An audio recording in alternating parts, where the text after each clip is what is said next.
Hey everybody, we're back with another comic book review. The first one of the year, 2023. Happy New Year, everyone.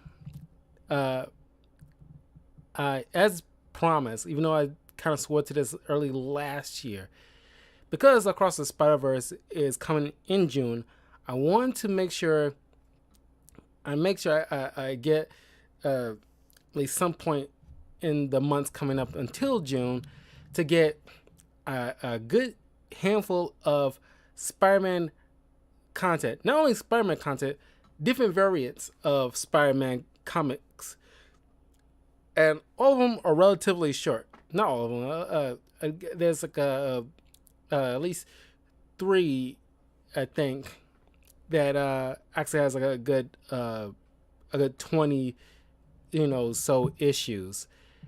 But yeah, was because yeah, not only want to cover some comics, I want to cover some TV shows as well that I've been meaning to do. So right now, because if you watch my trailer for the Across the Spider Verse, and I did like a pause and I saw all these different uh, variants of Spider Man, even the video game version based off the PlayStation. I figured like, okay, I want to cover as much up, even including the Spider Verse storyline, but that's gonna be last before the movie comes out. Hopefully, I get it done before the movie comes out. At the same time, I will be trying to get through some X-Men stuff. At the same time, covering just ordinary movies along the way for the year 2023. I'll see if I can get as much done as I possibly can. At the same time, doing my video game walkthroughs on my Twitch channel, twitch.tv/talkativecarl, which you can like and subscribe. Check out both this and my YouTube in the links in the description below. Share this with your friends. But I was gonna let you guys know what, if you're curious about which, I'm not gonna cover every Spider-Man variant, but I'm at least gonna cover like I won't say critical ones, but the ones I think like probably gonna be like catch a lot of people's eye. Of course, I'm gonna cover the '90s TV show, the MTV version Spider-Man show, as well as Spectacular Spider-Man. But I also gonna cover, yes, the Gamerverse, which there, but it's more so based off storylines that we already saw in the games. But it's reading this really what makes me play the game again. But by the end of this year, Spider-Man 2 will come out, and we get to play as Miles Morales and Spider-Man dealing with Venom and possibly Green Goblin. So I'm looking forward to the game coming out this year. Perfect year for Spider-Man. It's like, 2021's Spider-Man No Way Home wasn't as hyped as enough. But we'll cover those shows, the Gamerverse is what it's called, because there's an Iron Man one based off because I think they're supposed to share the same universe as the Avengers game with like, because there's an Iron Man one I think I should cover at some point. But I also want to cover Manga Spider-Man, which covers the a universe where everything's kind of like anime type style, and Peter Parker is part of the Spider Clan. It's kind of like Ninja Naruto mixed with Spider-Man.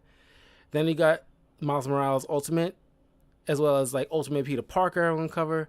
We got Spider Girl or Mayday Parker. We got Spider Gwen, which is something I really want to cover. That's probably one of the longest ones that I have here with her adventures in her universe. We got Spider-Man Noir, Spider-Man India. We got 2099 Spider-Man, Spider-Man 1602, Spider-Ham, Spider-Woman, Jessica Drew, and then, of course, Superior Spider-Man. I'm going to cover all those first before we'll finalize everything with Spider-Verse. Oh, of course, Spider-Men, Men, whereas the first interaction between Peter Parker of the 616 universe meeting with Ultimate Miles Morales Spider-Man for the first time. We'll cover that's going to be second to last before we get to Spider-Verse. Anyway, those are the Spider-Man comics that I'm planning on covering, along with the TV show, the TV shows. But anyway, so first off rip will be Spider-Man, based off the main story from the game City at War. Now, it's one of my favorite games of all time, along with like Miles Morales, of course. But Spider-Man PS4 and Miles Morales is probably the only two games off the top of my head I remember 100%ing both times. I played each one at least 2 times in a row. You can see my complete walkthrough on my YouTube channel, youtube.com/talkativecarl, if you want to see my complete walkthrough of both of those games. And you can tell people's love for this game, the developers' love for this game, because they still, I mean, probably not until like the second game comes out, they keep putting in new costumes. Whatever new costumes they put out in the comics, they somehow at some point incorporate that in the games, which by this point they don't have to. But that's how much they love their game. The blood, sweat, and tears they put in this game, you can feel it as you're playing it. It is thoroughly enjoyable. I cannot recommend it enough. Like I said, it's one of my favorite games.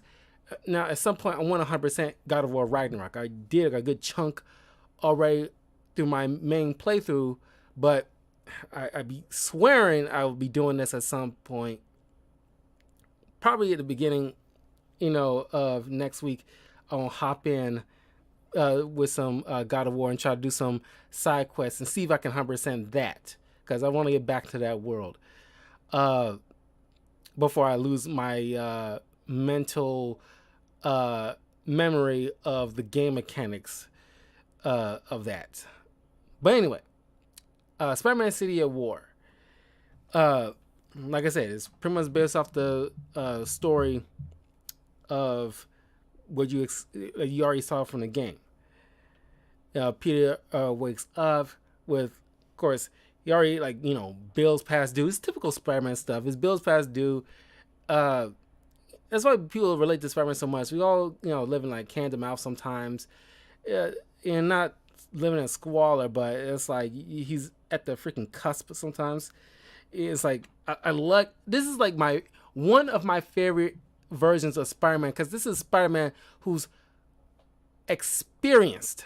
Like, he went through the trials and tribulations where we expect him, but at this point he reached to the point, because it's one part in the game that I thought was like really spoke. If you watch my walkthrough of it, I say that ad nauseum, that he's just texting MJ and he's just moving about the city like just casually without even paying attention. Like, he's paying attention, but he's just like, it's like he's doing it so much. It's like he recalls certain stuff like a back of his hand. He can just hop to one building to the next and walk along one side of the building. He just texting. It's kind of like you can text somebody while walking upstairs. Your body just knows, and that's how it is. Spider-Man should be able to just do that, and it's so great. I love this. So he's waking up, you get all these little messages, and the only thing he's really paying attention to, that as he's commenting, I'll call this person back, I'll call this person back. Oh, I speak to Aunt May and see how everything at Feast is doing. But he gets out of bed for the alert about the Kingpin. He gotta take down Kingpin, because it's like a possible shootout, because the Kingpin is not coming in quietly. So you got this detective, or captain, let's just say, Watanabe, who there's another in the comics. I forgot her doggone name, but she died by the Sin Eater. But either way, what was that captain in Marvel Comics? Not Captain Stacy, but I'm blanking on it.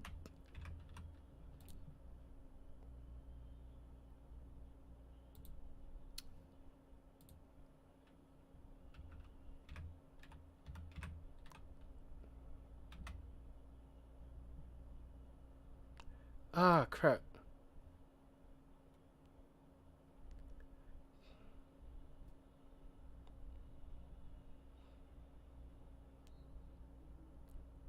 Uh,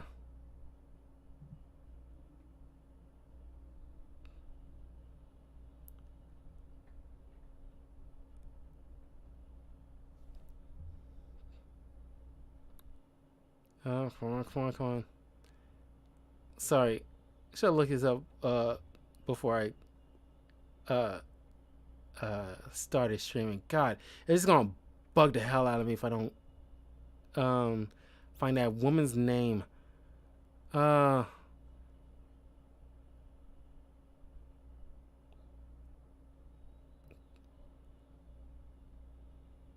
uh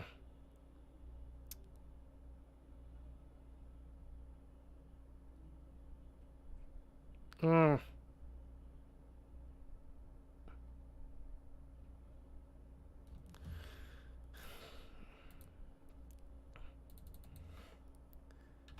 okay, please.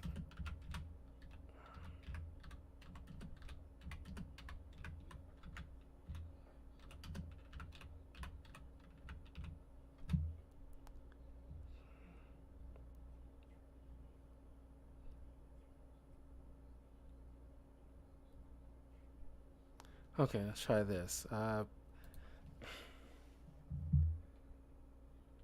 how about this? Marvel Sin Eater. I can look him up so you can get that name because I do remember one of Spider-Man's enemies that's dead, but he killed this police uh, uh, woman that had like a thing for Spider-Man.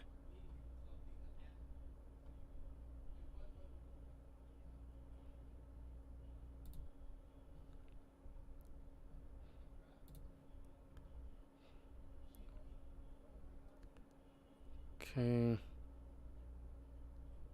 Jean DeWolf. Ah, God. Yes. Jean DeWolf. Uh,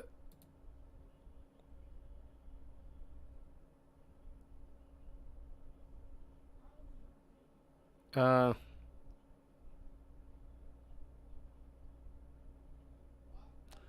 Jean DeWolf and Captain Watanabe should have, because if you play the game, Watanabe got discouraged about the whole situation. I think it was in, no, it wasn't in, crap. It wasn't in the DLCs. It kind of expanded upon, you know, I guess like an epilogue was going on with Jean DeWolf. She kind of like, you know, got tired with her hands being tied with all this criminality and wants to, you know, the red tape and, all these, criminals getting away from justice. It's pretty much like a, not like the same level to as the Punisher, but it's like a couple of notches close to being that, I should say. And I think either one should have been Spider-Man's Commissioner Gordon in a way, because they fit the role as like a Commissioner Gordon type for Spider-Man, because Spider-Man and Batman are kind of one on one. And I just it's just a shame, man. Like, Spider-Man needs his own Commissioner Gordon, and Captain Watanabe and Jean DeWolf was like two good examples, and I love both of those characters. But I think Watanabe is slightly more because she got some more to do. So Spider-Man goes out. Of course, he web swings. I really want to play this game. I cannot wait for that second game to come out because I really want to play this now. Because rereading this makes me want to play this game again. He swings to Fisk Tower, and of course he takes down the Kingpin. Knocks him out, in a good old fashioned way, and of course, equips and everything like that. Typical Spider-Man stuff. Then of course, Fisk warns, like, like, without me, it's kind of funny. All I'm hearing when I read, the dialogue of Fisk, I'm thinking of Vincent D'Onofrio's voice. It's like, it's like, was I was a boy. It's like you need me. It's like it's like you know like I kept order in the city, and of course Watanabe and Spider-Man thinking he's just like a big blowhard, not realizing what's coming. So now there's like power vacuum now, which now we get these this new gang called crap. Mr. Negative's men is coming out of the woodwork now, and Mr. Negative, which I'm surprised that I think Mr. Negative, a few years ago showed up in briefly in like a Spider-Man arc, but you thinking like, oh wow, because like the game, you expect, because Mr. Negative is an incredible Spider-Man villain, and thanks to the game really fleshing out this sort of B C-lister character that people haven't really done much with, made him a household kind of villain name, and it's like come on, we need like Marvel to like, okay, give us something with characters that that you can do so much with. Like, give us like an event with the Shocker. Give us an event. They do pretty decent amount of stuff with Doc Ock and Vulture. You can't really count them, but Shocker, Scorpion, Mr. Negative, the Rhino. You can't relegate these guys as like grunts, anymore. I think they're household names to the point where you can have not like a big, large global event or anything like that, but you can do something meaningful with like the Rhino. Like Spectacular Spider-Man had done something really, like an arc with Alexei, aka the Rhino, who's trapped in a Rhino suit and does what he can and works with whoever he wants to in hopes of getting out of the suit he's trapped in. And that's so compelling. You can easily do something with that. Of course, you get like, in Doc Ock, and, he's in like that harness and everything like that. And of course, the arms are, he hopes to like, take the next step in order to cure his failing body. So that's a plot line, obviously. And of course, you meet, here's the thing. Because this is the first time me reading this, like I seen this like on like the Read Comics website, and that's where I usually read all of my comics. But I, expect, because I've been wanting to read these Gameverse comics, and I think I read like the Iron Man one once, but I haven't read the Spider-Man ones yet. And I thought it would be an appropriate time to read at least one of them. And it's just that they're just condensed stories from the expanded stuff that you get from the game. And I thought it would have been like either new adventures in the same world or telling us stories that we haven't gotten in the game. And I think the latter you get a little bit of, because you see certain stuff with moments with Miles and his family that you didn't get in the game. But, by and large, it's just truncated stuff from what you played in the games. And it's like, there's not a knock against it, but I was like, dang, I was kind of hoping we get like stories, at the very least stories that we didn't get from the game. They could have done that. Because I'm just reading what I already played in the game. Like, who hasn't played the game? Because the game came out, 2018? 2018 game, I think. And it's like, oh, come on. You could have at least, like, expounded upon the world instead of just retelling, at least, it's like 90% of the story is just, stuff that we got from the game. And 10% is stuff that, we touch on that wasn't expanded upon. And this car ride with his dad is kind of like, it's kind of like from like Spider-Verse, or like, Spider-Verse, movie. It's like that little car ride. It's like you gotta say I love you, uh, like I love you. That it's not like that, but it's kind of give you the same vibes.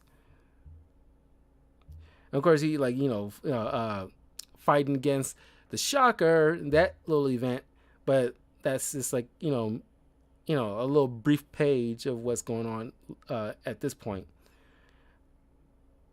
And at the same time, you see about uh, you find out that Doc Ock finds out that Peter's like fixing up gadgets for Spider-Man and everything like that, and he helps with creation of Spider-Man's suit with the. Not many people like the big cream white cover logo on his chest. I was like a little resistant on it when I first saw it too. I think I kind of warmed up once I played the game and I gotten used to it. But I get people's kind of like issues with it. It's kind of like it's too much of a distraction from the whole suit. Because I rarely kept that suit on when I was playing that game. I kept trying on all these suits, like the Noir and Spider Punk and 2099. All these variant suits I just wanted to try out and the different abilities each one attributed to it. And that's when I got to give it one over to the Arkham games, because you get to try on all these different variations of the Batman suits that you saw over the years, either in the movies or comics or TV shows, but none of them have their own little special gimmicks. Here, each one of the Spider-Man costumes, they have their own little gimmick. Like Noir allows you to like turn everything in black and white and it's all silence and it's easy for you to sneak up on people and stuff like that. Or like the Tom Holland Spider-Man costume, you get the little drone thing that fights for you while you fight other people, so you got like 2-on-1 battle. So it just makes that a slight, even though Arkham had quantity and quality over the Spider-Man thing, but it's just quality more so with I think like it's just benefit of time, because Arkham had like a head start on Spider-Man, but Spider-Man is taking its time, but the quality benefits over the quantity. So thanks to the suit help designed by Doc Ock, he goes to rescue MJ from the demons that's looking for some documents in this museum. I never liked the. I'm glad that they kind of cut that out in the Miles Morales game, because no one likes, there's the one knock against the 2018 game. It was filler at best with the MJ and Miles Morales segments. Nobody cares about like hacking into stuff to distract people so you can move past them, or knocking things over to distract other people so you can move past them to get to one point to the other. Those parts were kind of lame. I'm sorry, and I'm pretty sure most people in our agreement, more so those who probably like those segments. But they cut that out in the Miles Morales game, and by and large, I imagine it's going to be also completely cut out in the sequel coming out later in the year.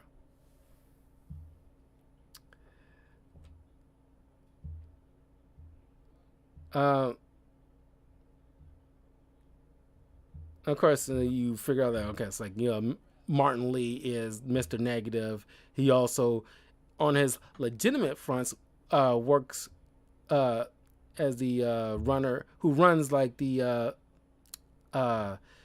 organization Feast that helps like the poor and disenfranchised and stuff like that.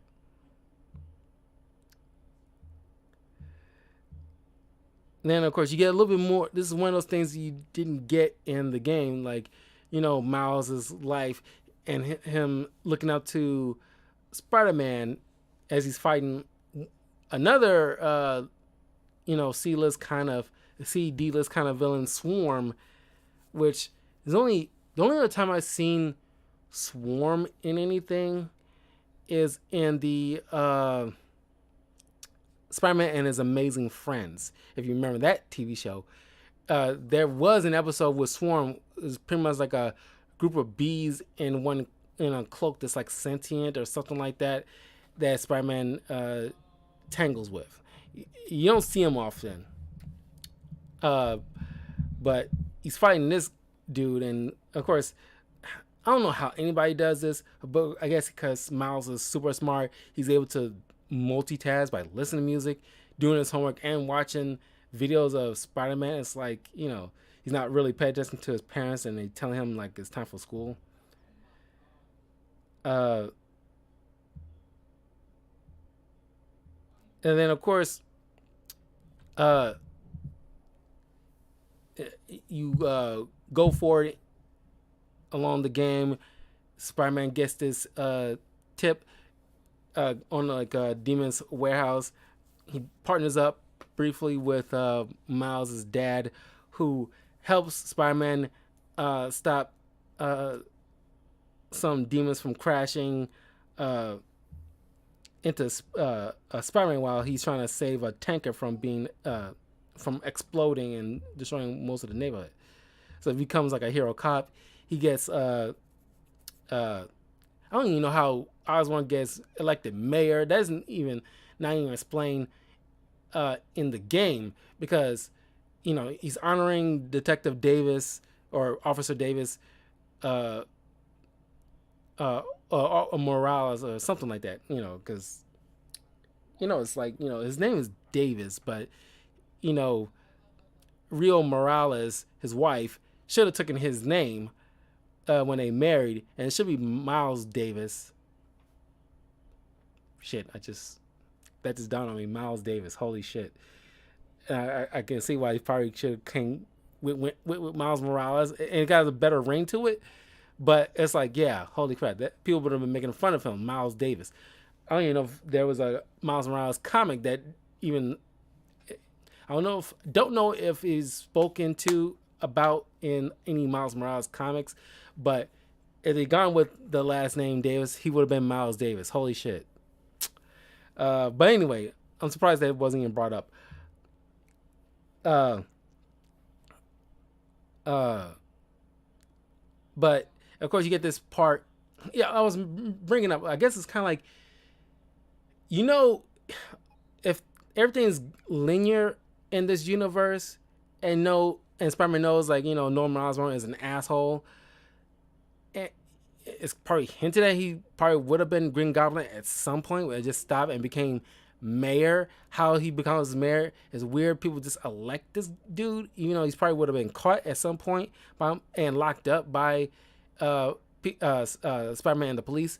The same thing with Lex Luthor. He got to be president, even though time and time again he's been caught doing horrible things by Superman, and it's like somehow he's elected mayor, which is effing weird.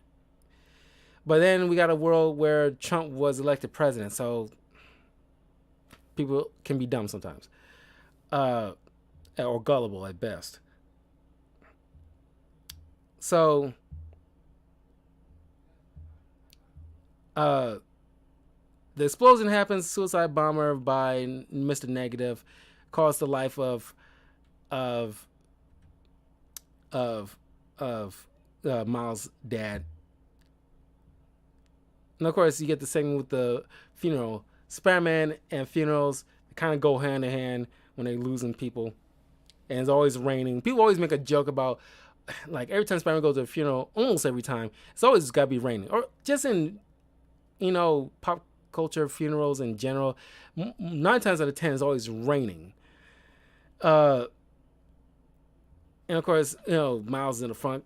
He lost his dad, who wouldn't be in the funk right now. He's talking with Peter. It's like, oh, like, it's all God's plan. Oh, everything happens for a reason.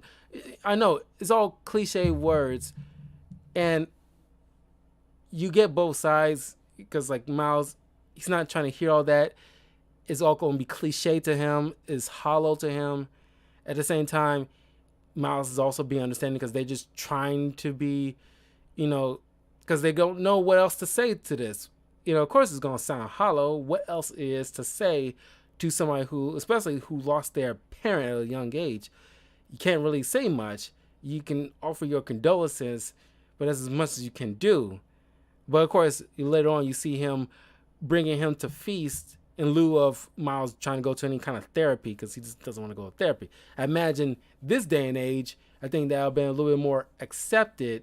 It's like, yeah, people wants to, see therapists to, I mean, it's more accepted. People have always been like resistant to therapy back in the day, thinking it's just for crazy people or whatever. But you can benefit from it, burden yourself, and you come out, much better than you began with more often than not. And I think this day and age, Miles probably a little bit more, inclined to see a therapist. Which, by the way, Doc Samson, Incredible Hulk supporting character, is a superhero therapist, and they should be like a Marvel comic with him just seeing a bunch of heroes and dealing with their problems and trying to help them along. This should, like, with like the rise of like after the COVID stuff and people going to seek therapy and everything like that, and it becomes like a big thing in the past few years. It should have been a comic where Doc Samson, in like a short issue run, seeing different heroes and unloading their problems and trying to work through them. I think Moon Knight is a current Moon Knight run, and he has like a therapist, and he and it's like a cool dynamic. The Moon Knight stuff, current Moon Knight, highly recommend checking it out. It's very, very good. But he's seeking a therapist, and it's very good. And it's like, you should see more of that kind of stuff.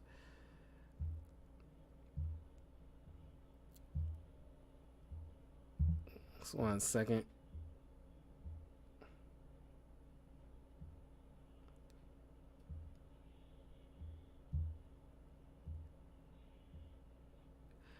Eventually, MJ finds out through recordings of the event that Martin Lee is Mr. Negative. She calls Peter. He goes and investigates his office, as you saw in the game, and he finds out about all this, stuff, incriminating stuff that Lee left behind in the secret little passageway and everything like that. Don't know how these demon gang members just stroll in this. If you play the game, the pathways, how to get in the building just to get to Lee's office. It would have been better if there was some kind of like other passageway they slipped through, but it's weird. I don't know. Maybe there is. I just couldn't remember.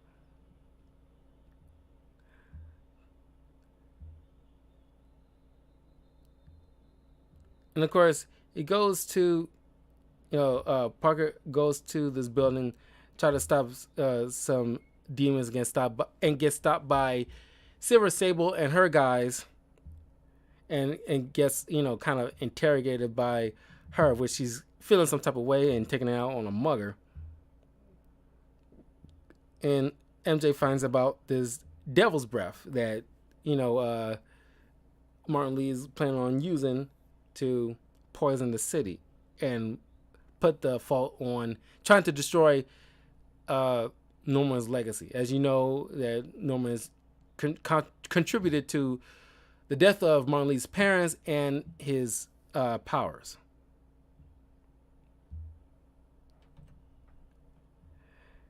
And at the same time, of course, during the train station and Parker dealing with defeating Lee.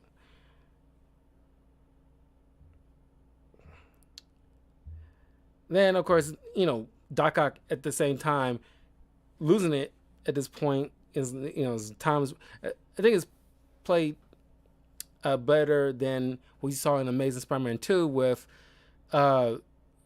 Harry, who's like, "Oh, I'm losing time, and this disease affected me," and it's like, well, your father lived like up until like his late 40s with this disease. And like, you got plenty of time to, and better resources now than he started out with to find a cure. But I think it's played here better with Doc Ock, who now is like, okay, I got these arms because I don't want to lose my body because my mind is still good. And I hate Norman, who's took away my funding. So now he's planning on releasing this same gas he stole from the police caravan and planning on releasing it to the city because now he has a grudge against, because he's always been had a grudge against Norman.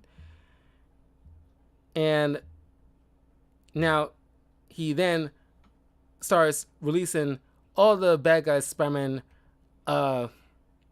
captured throughout this adventure at this point, and formed his little Sinister Six, but this time including Martin Lee. And of course, like, yeah, he warns Spider-Man, who eventually knows that it's really Peter Parker. It's never been, even in a game, you just think, oh, because he's just smart, he just eventually figured it out. But it's like, I kind of want to see your work on how you figure that out, because you can say like, oh, he just like assumed that he wants the secret identity, so he just pretend like, oh, you're working for Spider-Man. But it's just like, you didn't have to go through all that. Or at the very least, if he thought that at first, but then little by little he figured it out, kind of wish he kind of just, somehow showed your work. So now, like, Devil's Breath is now become like a, if you've been through 2020, is kind of like that, where it's, well, at least not to that scale, but people wearing masks and like, it's like, trying to find like, going rushing to hospitals and it getting overwhelmed and trying to like, keep things in order. And MJ breaking into the Oscorp building and finding all this incriminating evidence that Norman was responsible for the creation of Lee and his murder of his parents and association with Doc Ock back in the day. And so, you know how this all played out. She gets rescued by him. One of the spiders, in his secret lab, got on her. Somehow didn't bite her, but when she landed at feast and crawled on the box that Miles picked up, bit him, and you get what happens with Miles Morales. And of course, one by one, Spider-Man stops the Sinister Six, with Lee being last, and then find out about like Norman, who beats the hell out of Spider-Man at this point, because not unlike Batman Nightfall, Peter's exhausted at this point. He's like gone through the paces with each bad guy, especially Lee, with an immense power. And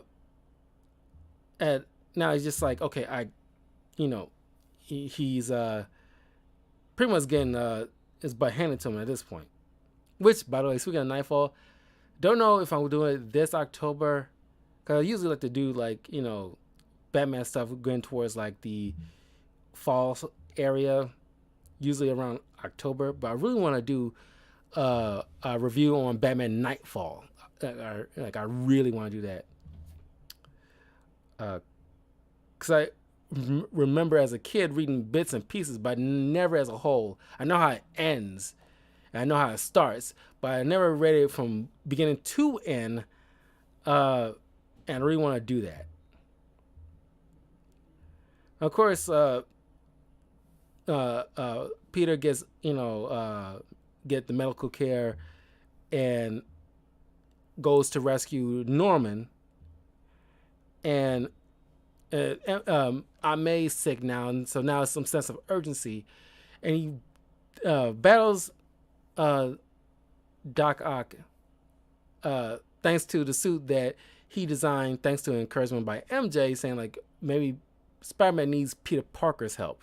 And so using his ingenuity, because you forget Spider-Man is a tech genius himself, and I don't care what anybody says, I like the whole story with like Parker Industries, and should have kept that going a lot longer at the very least, because Peter shouldn't be struggling at this point. You know, it's like he should, you know, be like, you know, he's long past living hand to mouth at this point. I'm sorry. And because, oh, we don't want to feel like our readers feel like their age if Peter is not, you know, struggling and blah, blah, blah. It's like, we're long past that now. I don't care what anybody says. That was a good thing. That's a good move. At the very least, because it gave him like a way so that we don't have to make stupid excuses on having to dip out to become Spider-Man and save like the city. You can say like, oh, he can just be a teacher. He's smart, a science teacher. Yeah, but he can't just be leaving school when he has to be out and about as Spider-Man and constantly making excuses or coming late. He didn't have to worry about all that stuff. That's how I feel. So he stops Doc Ock, and of course you know the story. You know, MA already knows he's Spider-Man. She wants him to do the right thing and save the city, because you can't save them both. Don't know why, but you gotta, you know, contrive a story to like kill off Aunt May, which is kind of like a good move, because like unlike the comics where it's like Peter constantly want to keep Aunt May around, and it's like you gotta let that old bird go. Sorry, you know, she has an amazing run, just like Alfred. Currently in the comics, he's dead, even though I'm pretty sure at some point they're gonna bring him back to life. But I thought that was a ballsy and kind of smart move to like, yeah, you know, kill off like an important supporting character after so many years, kill him off, and he's been dead for a significant amount of time. But it's like, you know, eventually they'll bring him back. But I think it'll be like a smart, ballsy move to kill off Aunt May in the comics. And have, because you don't want to age Peter Parker up. You don't want to marry off Batman and Catwoman, because, you know, the people got, if you're going, you think people are, you know, too sensitive that, or feel like their age or something like that, blah, blah, blah. So freaking dumb. But then, of course, you know, Miles reveals that he has spider powers, and of course, Peter in turn reveals he's Spider-Man. And you know that story. I mean, it's pretty good story with just truncated events of what you already experienced in the game. Like I said, this is not a bad comic, but I kind of feel that you would have benefited if either you told a different adventure that wasn't in the game, or tell certain stories that happened in parallel to what happened in the game that you couldn't do in the game. One or the other, personally. Not that this is bad, but it's like, you know, you already got this stuff in the game. We already know what happens. And I know you want to make this for people who haven't played the game before, but by and large, people are going to try to play the, you know, that might to get the PS4 game and play that doggone thing. It's one of the most best-selling games of all time. One of the most best-selling games of all time. It's right up there with like GoldenEye and Arkham City and FF7. As far as like, and RE4 is probably one of the most beloved games ever designed. It's right up there. But let me know what you think in the comments below. What you think of, if you read Spider-Man City of War Gameverse. Highly recommend you check it out if you haven't. Just to read it, you know, because it's fun. It makes you really want to play the game again, I'll tell you that much. But yeah, like and subscribe, share this with your friends.